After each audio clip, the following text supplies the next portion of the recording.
Roadsters are known since the very first days of motoring, and since those days they are designed to accomplish just one simple purpose: driving enjoyment. But in these days of advancing fuel prices, strict emission regulations and an evolving ecological sensitivity, it might get harder for passionate drivers to justify owning such a fun car.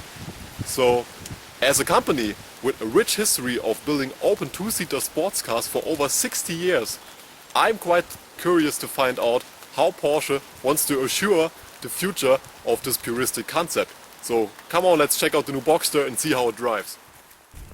The new 981 Boxster S. Now, I don't want to be typically German and bore you with technical specs, but Porsche has made this a completely new car. The setup of its 3.4 liter flat-six engine is pretty much the same what you get in a standard 911.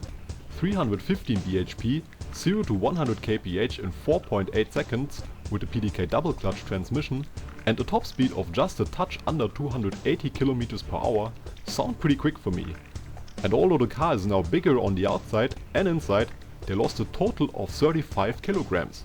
The chassis is completely new in comparison to the predecessors 986 and 987, with an extended wheelbase, a wider track and a lowered ride height with pretty much all the suspension components made of aluminium to reduce weight and unsprung masses. Does it work? Yes. What you are looking at is the first Boxster that laps the mighty Nürburgring Nordschleife in under 8 minutes. That's a 20-second improvement over the 987 predecessor.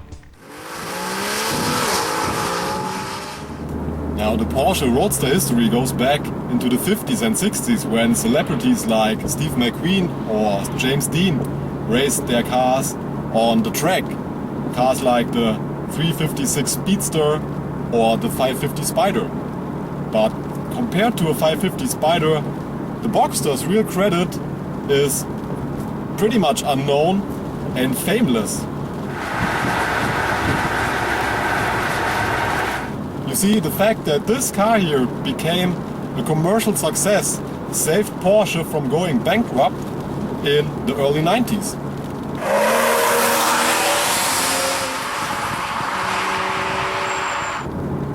What a legacy!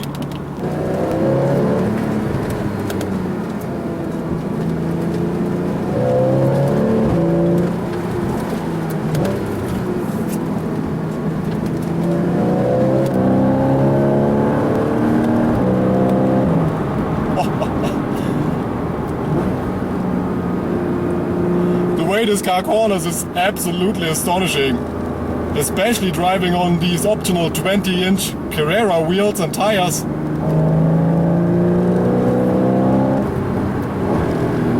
It's almost irresponsible trying to go anywhere near the car's limit.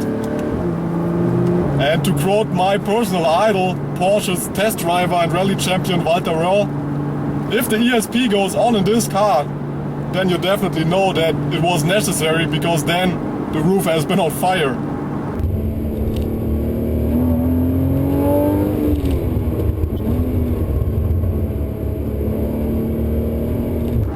But if you ask me, most drivers probably reach their personal limit before this car reaches its limit. It's just absolutely astonishing how this car sticks to the road, in my opinion.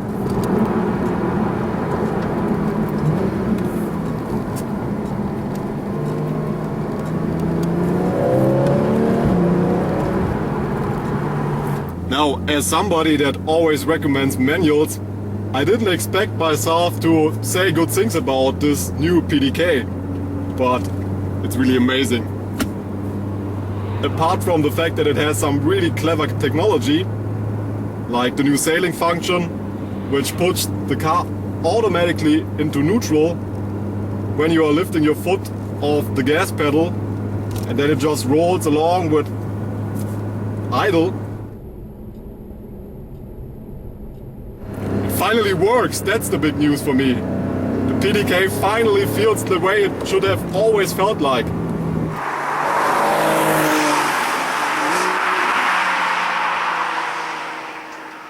So one of the main questions with this new Boxster is, do you lose something of that unique Porsche steering feel thanks to the fact that this car has an electric steering?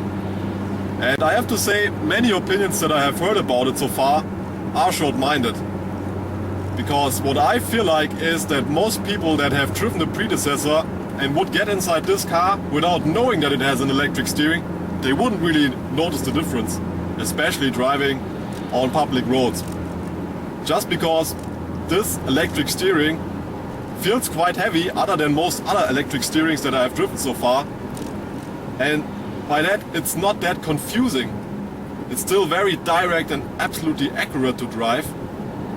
And on top of that, the main advantage is that this electric steering helps to save fuel.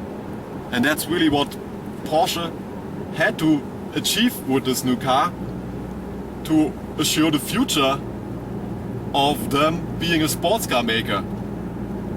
Because Porsches are known for being perfect daily drivers, but even Porsche has to reduce the fuel consumption and reduce emissions. And that works with this electric steering. So I really don't understand what all the talking is about. Here is a very long left corner. And as you can see, I don't have to do any corrections on the wheel. Works perfect in my opinion.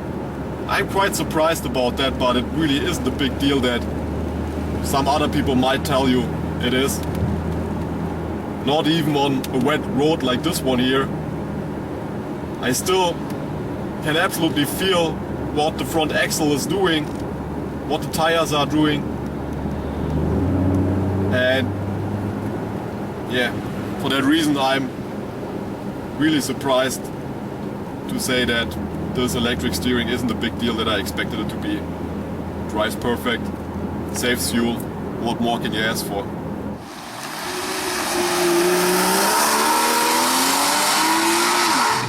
Now the sweet spot in this car is of course the engine.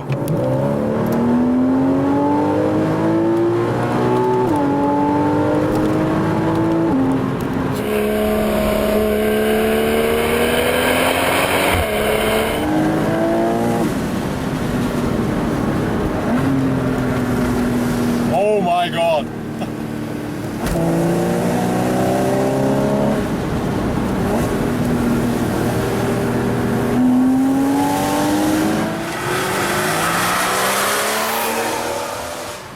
The way this car screams its way up all the way to the 7,500 RPM red line is just astonishing.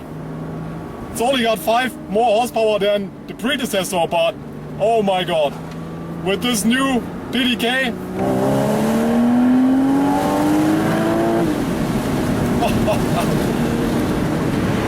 I absolutely love it. And listen to the downshift.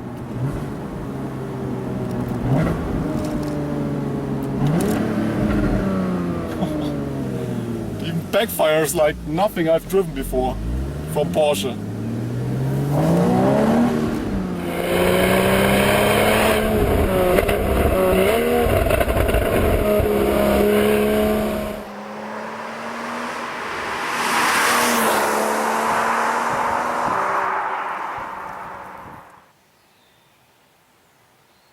Now, I have always been a fan of the interiors that Porsche builds because I, as a 6'4" tall person, can sit absolutely perfect inside their cars. And this new Boxster, thanks to the fact that it has a longer and extended wheelbase, is even more spacious than the predecessor, so I have more space inside here for my long legs. And apart from that, the build quality inside here is absolutely astonishing. It's a big step forward in comparison to the predecessor, which wasn't bad at all, but just look at these aluminium inlays here, aluminium door handle, just very, very beautiful and nicely done. And one thing that I really have to recommend you to get, especially when you are looking for a Boxster with a PDK, is this optional sport design steering wheel. It's just so much better to drive than the regular one, which I never liked on the previous cars. This steering wheel with its aluminium inlay and these proper aluminium pedals down on the left, up on the right, is just really what you want when you are buying a Boxster. So I'm completely loving the interior. The only critic I have is that this Luxor beige interior reflects a little bit in the windscreen. That could be a little bit annoying, so put that into your consideration if you like this color, but if you get a black one, that won't be a problem. So to sum up my review of the Porsche Boxster 981, I have to say, one thing that I really don't understand is when people write me comments and say that Porsches are lacking character and soul because they are made with a passion. And then I think, how can you say something like that knowing the amount of testing and engineering that goes into developing a Porsche, including shakedown runs in some of the most surreal weather conditions?